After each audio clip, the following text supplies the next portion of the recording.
Good morning mga kapatid.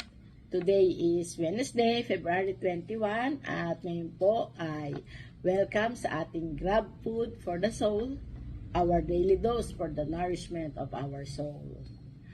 Ang ating pong pagbubulay-bulayan ay may pamagat na The Spiritual Laws of Subtraction. Ang ating pong batayang talata ay ganito po ang sinasabi.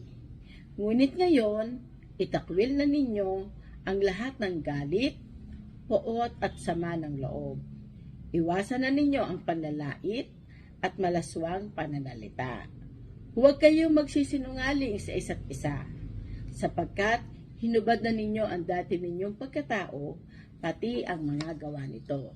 Ito po ay matatagpuan sa Colosas chapter 3 verses 8 to 9.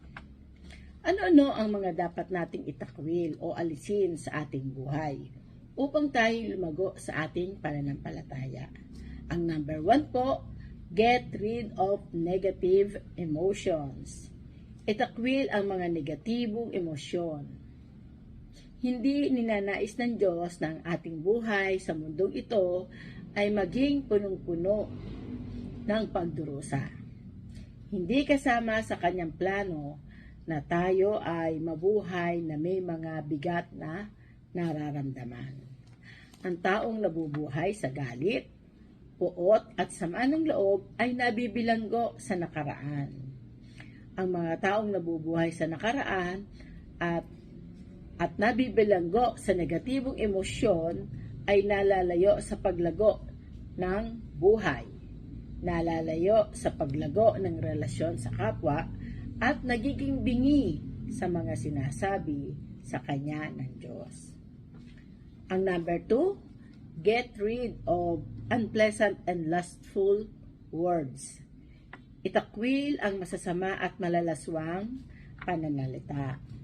Kung minsan ay nadadala tayo ng ating galit o sama ng loob kung kaya't nakapagsasalita tayo ng hindi maganda sa ating kapwa. Maaaring humantong ito sa pagmumura at panlalait sa mga kinasasamaan ng loob. Ang resulta, nasirang relasyon at ang hindi magandang patotoo sa ating pagiging tagasunod ni Kristo. Ang pangatlo po na dapat nating tanggalin, get rid of your old false self.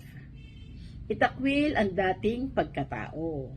Ang isang tagasunod ni Kristo na nabubuhay sa dating mga gawi ng lumang pagkatao ay hindi makakaalis sa struggle sa pagitan ng luma at bagong pagkatao. At kung magkagayon, hindi magaganap ang kalubusan ng paglago ng pananampalataya at paglagong espiritual hanggat hindi nagpapasyang talikdan at itakwil ang lumang pagkatao kasama na ang mga gawa nito. Tayo po ay manalangin. Panginoon, maraming salamat po sa paalaala.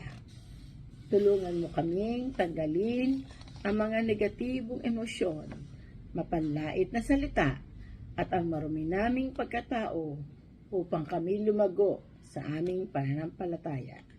Ito po ang aming dalangin sa tanging matamis na pangalan ni Jesus. Amen. Ngayon po mga kapatid, salamat sa inyong pakikinig at bago po tayo maghiwa-hiwalay, meron po tayong isang paalaala.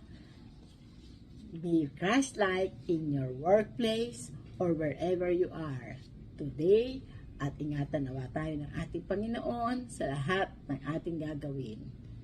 Have a nice day mga kapatid at have a great day. Bye-bye po.